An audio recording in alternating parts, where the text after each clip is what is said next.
Guys, welcome back to the channel where I cover missing persons, unsolved cases, crime news, and more. Right off the bat, you guys saw my warning because this one is another disturbing, very disturbing case. So trigger warning, content warning, all that sort of stuff. And I know YouTube will not like it because this has to do with a topic that they don't like to discuss, and it has to do with abuse of children. And those two pieces of garbage on the screen are Brenda and Tania Garcia. They are two sisters who brutally abused a 12-year-old girl for months. She finally was able to escape their home on September 28th, and thank God she was able to get help. And she told law enforcement that she had been abused since March, and previously she was sexually abused by her uncle, whom she lived with before that. On a quiet Montgomery County road, detectives detail horrific abuse happening on the inside of a home on Goodman Road. Two women are now behind bars. Tania and Brenda Garcia are sisters who investigators at Montgomery County Sheriff's Office say took in a 12-year-old girl in March who says she was being sexually abused by an uncle she was living with in Houston. Court documents detail months of abuse. The child was found last week with an infected gash on her head and injuries all over her body. Detectives say the victim's biological mother lives in another country. Deputies say the child sought help from Brenda Garcia, whose daughter knows the child's uncle. So this is from News 4 out of San Antonio, WOAI. That is their news station. As the reporter states, she came, like we said before, she came to Brenda for help, this 12-year-old girl. She came to someone who she thought would help her. Yeah, some help she is. And at this point, it looks like only the two sisters are charged. And I sure as hell hope that this uncle is next to be arrested, considering he sexually abused her as well. Garcia reportedly took the child to live at her home with her sister Tania Garcia in March of this year. That's when court documents say the abuse of the child began by the duo. Court documents say the child told detectives Brenda choked her until she couldn't breathe and even wrapped a belt around her neck, strangling her and telling the victim to just die. 12 years old. This 37 and 38-year-old women, these monsters, these disgusting pieces of garbage, they are torturing this poor child and telling her to just die. And the allegations, they only get worse. Investigators say the child would be left zip-tied to chairs and a table. And on September 30th, detectives say the victim broke out of her restraint and escaped that home.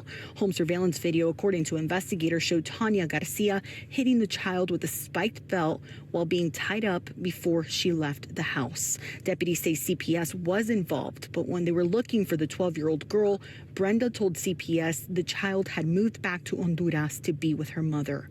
Investigators say the injuries that this child sustained are directly from physical abuse, neglect, and malnutrition. Tania is charged with injury to a child and unlawful restraint. Brenda is charged with injury to a child, unlawful restraint, and invasive visual recording, accused of taking nude photos and videos of the 12-year-old girl. The Garcia sisters deny wrongdoing. Brenda told the detective the victim is manufacturing the allegations. The DA's office would not say if more arrests were coming in connection to this case. Of course not. Yeah, they're not going to say. And I really would like to get a hold of those documents as well. Looks like I'm going to have to make a FOIA request for that.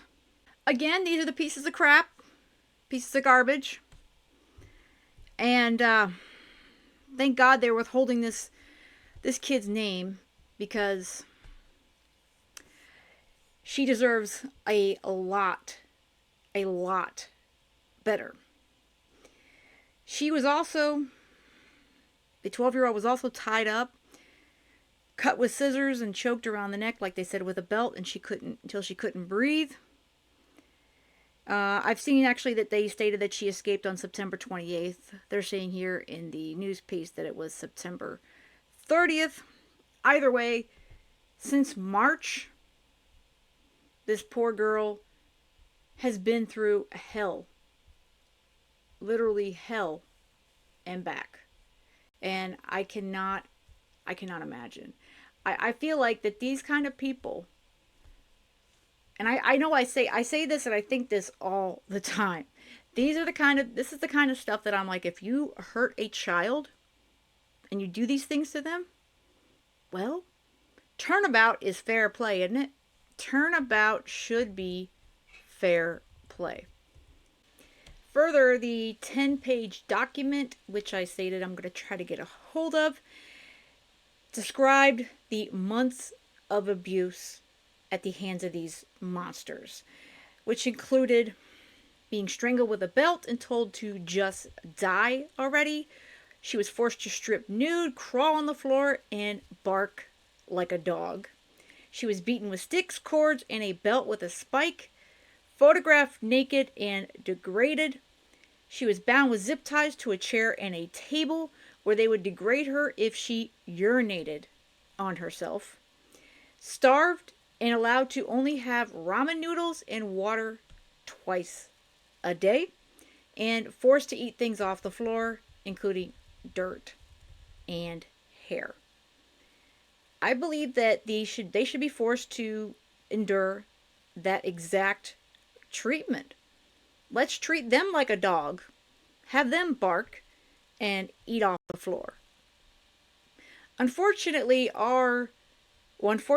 for the victim anyway, our justice system and our correction system is a lot nicer to criminals than they deserve, and they won't be treated that way, well, unless they get some prison justice, which, that happens. Especially when other inmates find out that you hurt a child. Gotta say, I won't feel the least bit upset for the Garcia monsters. Medical staff at the hospital, they have stated that the girl's injuries on her face, head, ears, arms, back, legs, feet, and hands are consistent with her account of what happened. And they also noted that she suffers from psychological trauma, which is really not surprising at all, considering every single thing that she's been through, and God knows what else she's been through before the whole uncle situation and these two pieces of shit. But thankfully, she is currently safe and receiving medical care and support services, according to the Montgomery County Sheriff's Office. And the Sheriff's Office has stated that this is a very disturbing case, but it also highlights the importance of the awareness by the community and courage it takes to speak up. Well, I have questions as far as her schooling. I realized that they did come to the home and Brenda lied and stated that she had gone home to Honduras with her mother, which was obviously lies upon lies. But what about her school? She was apparently attending school while she lived with the uncle, but I doubt she was attending school while she lived with these monsters. So, what about the school? Did they make any sort of complaints to, the state, Child Protective Services, Family Services? I'm very, very curious to see if they made any phone calls or inquiries about the welfare of the child, because that's very important. Our schools need to be very well aware of it, and we've seen it. We've seen these kids fall through the cracks because not even the schools will check on them, or they'll just wait way too long, and the kid is, God forbid, they're dead. But I am very thankful to hear that she, despite all of her horrible injuries physically, emotionally, and mentally, and everything that goes along with that, but she's alive, and I really hope that she can somehow put herself together and, you know, get the help she needs and recover from this, and that she can have a much, much better life after all of this. But these two pieces of shit on the screen, they really, really pissed me off. And I hope that that piece of crap uncle, I'm hoping he gets some metal bracelets very soon as well. Well, let me know what you think on this, because I'm going to keep track of this and keep track of what happens to these pieces of crap sisters on the screen. And with that said, I hope you have a great rest of the day. And most of all, stay safe.